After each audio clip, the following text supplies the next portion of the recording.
d'abord, vous mettez sur votre bureau le logiciel Corel Vidéo. Ensuite, par Éditer, vous allez ajouter une nouvelle bibliothèque que vous appelez TP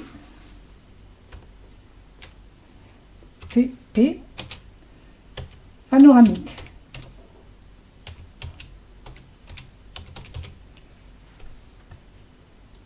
Ensuite, vous irez chercher la photo sur laquelle vous allez écrire votre panoramique. Donc, par la petite valise de dossier, je vais importer l'image. Je vais aller chercher. Voilà, sur le réseau, je remonte mon arborescence, vous remonterez la vôtre. Club informatique, l'année ici, et j'ai fait une erreur. Voilà, non, c'était bien, c'était bon. Dans les séances, je sais que j'ai prévu quelques essais ici pour la séance de demain. Je l'ouvre. Ensuite, je vais importer ici l'image sur laquelle je vais appliquer ces panoramiques. Et c'est cette image-là qui m'intéresse, donc je vais l'ouvrir. Ensuite, je la descends sur la ligne de temps. Je vais la prolonger sur 12 secondes pour qu'on ait le temps de bien voir le panoramique s'afficher. Ensuite, par l'option, je vais rester dans l'onglet photos et je vais appliquer un panoramique et zoom. Je vais personnaliser mon panoramique. Et voilà l'image telle qu'elle est. Mais moi, je ne veux pas tout ça. Je veux une vue panoramique uniquement sur les rochers ici. Donc, je vais réduire ici, pour gagner du temps, je vais réduire la fenêtre. Dans un premier temps, je vais faire un essai en l'ancrant à gauche en bas. Regardez bien, ici vous avez un petit losange rouge qui correspond à la croix rouge et qui est le début de votre panoramique. Ici, il est ancré. On a à peu près la même distance ici de ciel et d'eau. Donc on reste, on peut augmenter un petit peu le zoom. Augmenter le zoom, c'est donc augmenter ici. Voilà, on va réduire l'image. Donc on va recommencer à l'ancrer en bas à gauche pour qu'elle soit bien au bon endroit. Voilà. Maintenant, vous allez créer juste à côté, à peu près une seconde, ce qu'on appelle une image clé. Parce qu'un panoramique commence toujours par une image fixe.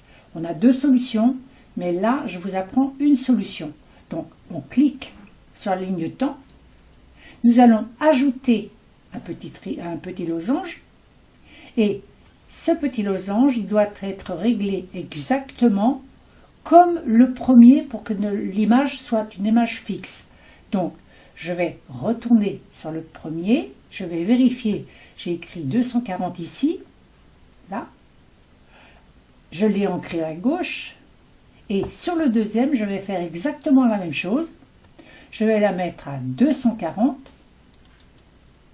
et je vais l'ancrer à gauche, et l'image ne bougera pas pendant une seconde. Ensuite, alors, regardez bien, ici, ça correspond exactement au zoom. Elle est là. Cette image, c'est exactement celle-ci. Le zoom qui est là. Maintenant, regardez bien aussi ce qui va se passer dans cet écran de contrôle. Je vais aller cliquer sur la fin du zoom. Nous n'avons rien réglé, donc vous avez vu, c'est n'importe quoi. Rappelez-vous, nous avons mis à 240 le zoom. Donc ici, je peux écrire 240. Et je vais, cette fois-ci, je vais ancrer mon zoom en bas à droite. Voilà. Et regardez bien. Ici, ça correspond à l'image que vous avez là.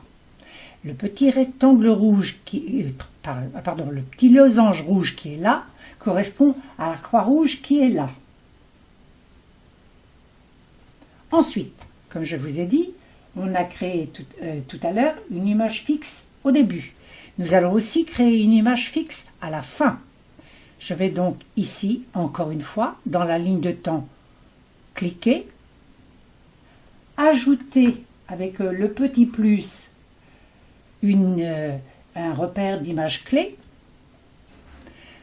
que je vais régler exactement comme l'autre, 240 en bas à droite. Voilà. Et maintenant, j'ai préparé mon panoramique. Et ici, je vais dire, non, je vais le contrôler d'abord. Donc, ici, je reviens sur l'image de départ. Je vais le mettre en lecture en cliquant ici. Et je regarde. Dans l'écran de contrôle, vous voyez, et l'image fixe va passer ici.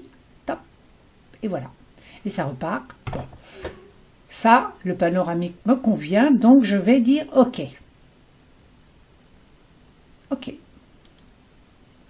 Et maintenant, à l'écran, voilà ce que ça donne. Je désélectionne mon image. Je repars, je retourne au départ et je le mets en lecture. Fixe, déroulement du panoramique.